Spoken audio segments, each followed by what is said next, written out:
Bonjour tout le monde, aujourd'hui c'est une petite vidéo assez spéciale, enfin spéciale, elle n'est pas spéciale, elle est juste, elle sort un petit peu du lot, je crois. Mais je pense que je vais en faire plein d'autres comme ça. Mais je crache quand je parle.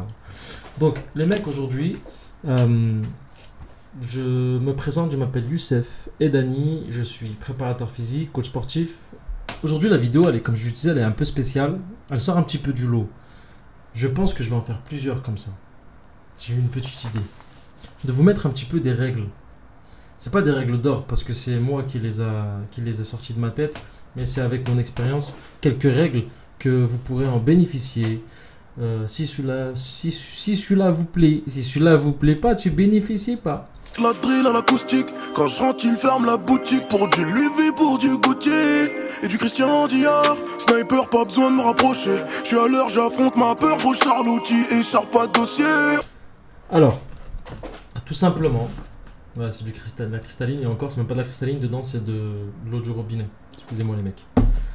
Donc, aujourd'hui, l'intitulé, enfin le sujet, ça va être sur la relation entre le coach ou l'entraîneur ou le préparateur physique et son élève. Voilà. Donc, quelles règles, comment je vais faire pour que ça se passe bien? Comment je vais faire pour profiter? Comment je vais faire si on prend un coach aujourd'hui? On prend un coach pour justement être aidé pour atteindre ses objectifs. On prend un coach, on essaie de suivre un entraîneur ou un préparateur physique pour faire quelque chose qu'on n'arriverait pas à faire seul. D'accord? C'est ça l'objectif, le but. Lorsqu'on prend un préparateur physique, un coach sportif, un entraîneur, un prof de yoga, un prof de pilates, un prof de salsa, ce que vous voulez. C'est que vous ne pourriez pas l'apprendre tout seul, et même si vous pourriez l'apprendre tout seul, je pense que ça mettrait énormément de temps. Donc là, le but, quand on prend un coach ou autre, c'est justement d'avancer, de progresser. Donc pour ça, il va falloir respecter certaines règles. Et ces règles, elles sont, enfin j'en ai cité 7, je vais en citer 7. La première règle que j'ai mise, c'est faites-lui confiance. Règle numéro 1, faites-lui confiance. Alors, quand vous prenez un coach ou un professeur d'une discipline, généralement vous le prenez parce que soit vous avez entendu du bien de lui, soit vous vous êtes renseigné et vous êtes rendu compte que c'est quelqu'un de compétent. Généralement, on ne donne pas d'argent à quelqu'un qu'on ne connaît ni d'Adam ni d'Ève. Généralement, voilà, on s'est renseigné un petit peu. Et si c'est le cas, renseignez-vous. Après, je ne dis pas que vous allez avoir ce que vous attendiez d'un coach ou d'un prof. Peut-être que ça vous sera à côté de la plaque. Mais, dès le début, faites-lui confiance. Laissez-le faire. D'accord? Même si au début vous voyez que les séances elles sont pas ce que vous attendiez, vous pouvez lui dire, mais après généralement nous les coachs, en tout cas moi, j'ai une trame à suivre. Et j'aime quand on me fait confiance parce que très rapidement on arrive à ce que la personne attendait. Après attention, je différencie énormément les types d'élèves. On a les athlètes de haut niveau, on a les personnes qui veulent uniquement prendre du plaisir, se défouler. On a les personnes qui veulent perdre du poids, qui veulent prendre du muscle. L'approche, elle n'est pas du tout la même. L'approche, c'est vraiment pas la même. C'est je vais entraîner un athlète de haut niveau qui prépare une compétition. L'approche n'est pas du tout la même. Je vais entraîner quelqu'un qui veut se défouler, prendre du plaisir. Ben là, je vais bien écouter ce que lui, il veut faire. D'accord? Je veux préparer un compétiteur. Certes, je vais écouter ce qu'il veut faire, ce qu'il est capable de faire et ce qu'il sait faire aujourd'hui. Généralement, c'est les 3 questions que je me pose. Mais il va devoir, entre guillemets, obéir. Donc, faites-lui confiance. Sérieusement. Deuxième règle d'or. Enfin, d'or, elle n'est pas en or, elle vient de moi. Donc, c'est de l'or pour moi, mais peut-être pas pour vous. Soyez transparent. C'est-à-dire, dites-lui tout. Dites-lui les choses. N'ayez pas peur de lui dire les choses. Dites-lui les choses. Et généralement, et moi la vision, elle est purement holistique lorsque je travaille, c'est-à-dire que je vois dans sa globalité. En face de moi, j'ai un être humain. J'ai pas une machine et un cœur qui pompe du sang.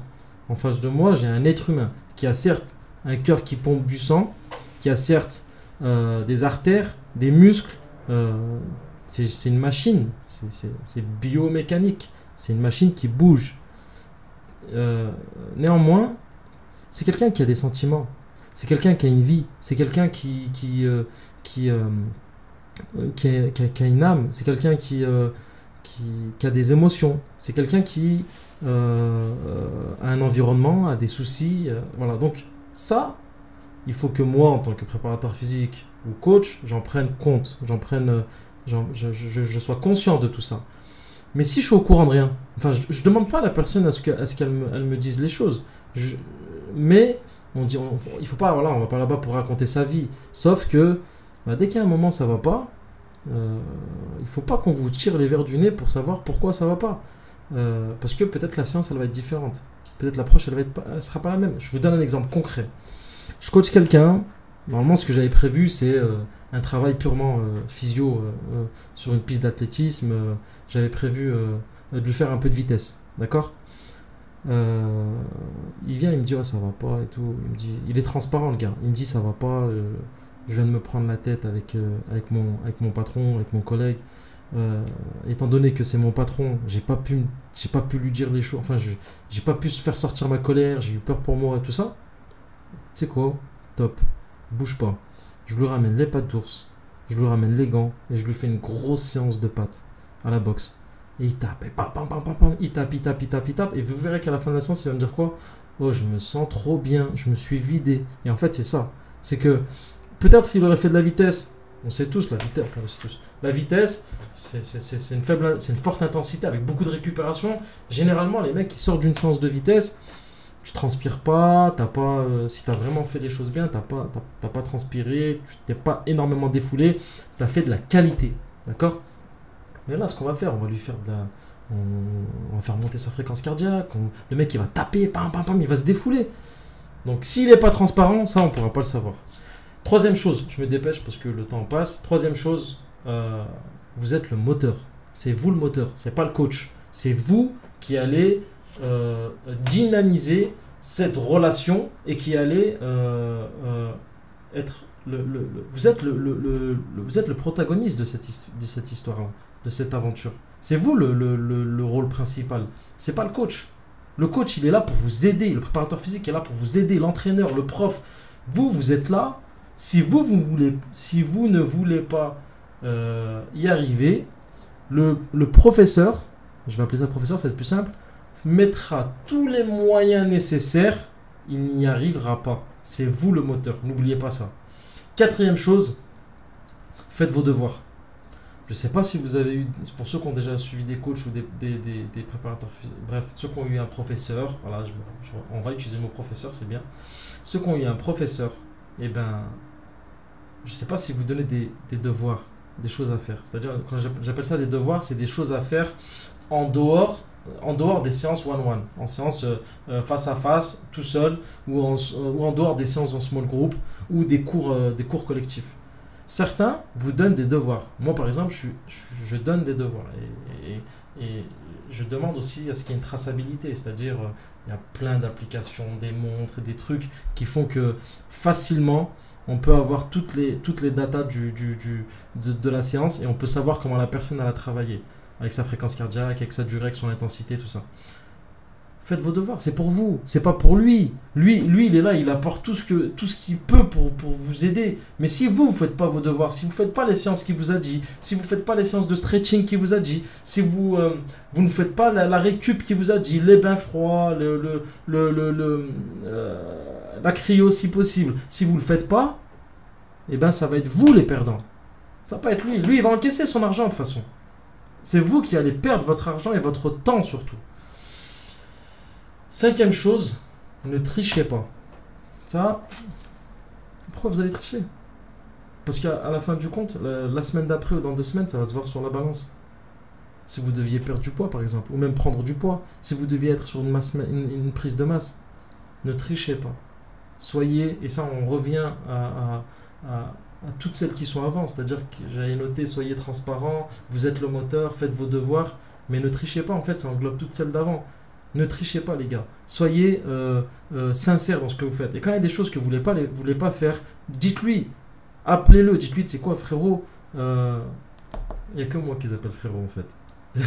J'ai remarqué, il n'y a que mes élèves qui m'appellent frérot. Vous lui dites coach. Ça, j'ai pas envie de le faire. Ça, je le fais pas. Ça me fait mal, ça c'est dur, ça j'ai la flemme. Ne trichez pas, c'est tout ce qu'on vous demande. Lorsque votre programmation alimentaire elle est à 2200, 2500 calories par jour, ne mangez pas 2700 et dites-lui pas, je t'inquiète, je respecte ton programme. Parce que plus de 200 calories, c'est plus de 200 calories qui vont se voir à la fin de la semaine, à la fin du mois. D'accord ? 6e, et celle-là c'est ma préférée, apprenez avec lui. Le coaching, utilisez-le, s'il vous plaît, utilisez-le comme de l'éducation. C'est de l'éducation. C'est pas vous êtes là comme un mort-vivant. Oh, vas-y, qu'est-ce que je fais ? Bah, tu fais des pompes, allez, je fais des pompes. Ouais, moi, je kiffe les élèves qui me disent Youssef, pourquoi on fait ça ? Pourquoi on fait ça ? Pourquoi là, tu m'as fait ça ? Ça, je kiffe. En préparation physique dans un club, j'aime pas parce que le temps est très restreint. Moi, j'ai 15 minutes, 20 minutes pour faire un truc. Après, vous devez vite partir avec le coach principal. Mais en coaching individuel, en préparation physique individuelle, je kiffe quand mon élève me demande pourquoi Youssef, je dois faire ça, pourquoi je dois faire ça, pourquoi je dois faire ça. Ah, le mec, il est à fond dans son truc. Le mec, il vit le truc. Voilà. Il s'intéresse à ça, c'est hyper important. Donc là, pourquoi moi je kiffe ça ? Parce que d'une, ça me prouve que le mec est investi. Et deuxième chose, c'est qu'en fait, je lui apprends quelque chose. Et l'objectif, c'est pas qu'il soit collé à moi pendant 10 ans. Même si je l'aime, l'objectif, c'est qu'au bout de 2 mois, 3 mois, 6 mois, 1 an, eh ben, il sait s'entraîner tout seul. Et quand je vous dis apprenez avec lui, c'est un petit peu ça. C'est j'apprends et ensuite, j'ai plus besoin de toi. Après, quand je vais passer à un autre level, peut-être je vais revenir. Mais là, j'ai plus besoin de toi pour faire le truc. L'objectif, c'est pas de garder des mecs. L'objectif, c'est d'avancer, de faire apprendre. Et ensuite, la personne, elle est autonome. Voilà, c'est ça l'objectif. Que ce soit sur l'entraînement ou la nutrition. La dernière, j'avais marqué profiter, mais je vais vous dire encore plus que profiter. Kiffez avec votre coach, kiffez avec votre préparateur physique, kiffez avec votre... Vous avez de la chance d'avoir quelqu'un qui vous booste. Là, je vais vous dire vous résumer un article scientifique, un protocole qui a été fait avec et sans coach. Je vais résumer là. Et ben en fait, avec le coach, il y avait plus de perfs, alors que c'était les mêmes choses. C'était les mêmes choses à faire. Mais pourquoi ? Parce que, allez, vas-y, tu sais quoi, il va te motiver, il va te taper dedans. Et ça, c'est du luxe. C'est du luxe d'avoir quelqu'un tout seul qui vient et qui a les yeux uniquement sur toi. Il n'a pas 12 000 personnes. C'est du luxe. Donc là, il faut profiter à fond. Première chose. Deuxième chose, il est là pour vous driver techniquement. Attention à ces fameux coachs qui sont juste allez. Ça, si vous voyez votre coach, il sait que vous dire allez, et ben tu lui dis toi allez, la porte. D'accord ? Parce que le coach, il est avant tout là pour vous driver techniquement, pour vous corriger votre gestuelle, votre respiration, tout ça. Il n'est pas uniquement pour vous dire allez, mais on en a besoin. Donc kiffez la technique, kiffez la motivation, le boost. Et moi j'en ai terminé pour aujourd'hui. Et salut à tout le monde. Ciao. Mélange la drill à l'acoustique. Quand je rentre, il ferme la boutique. Pour du Louis V, pour du Gauthier et du Christian Dior. Sniper, pas besoin de me rapprocher. Je suis à l'heure, j'affronte ma peur. Gros char l'outil et char pas de dossier. On t'enterre toi et tes secrets. Je veux savoir ce que tu lances de gauche. Ferme-la et viens prendre ta dose. Passe pas dans le black, je suis à bord du rocket. Dans la pocket, j'ai la patate à Rocky. Je suis en illimité. Trop vrai, je peux pas imiter. Elle c'est la bombe d'Hiroshima et moi le sale gosse du Mika.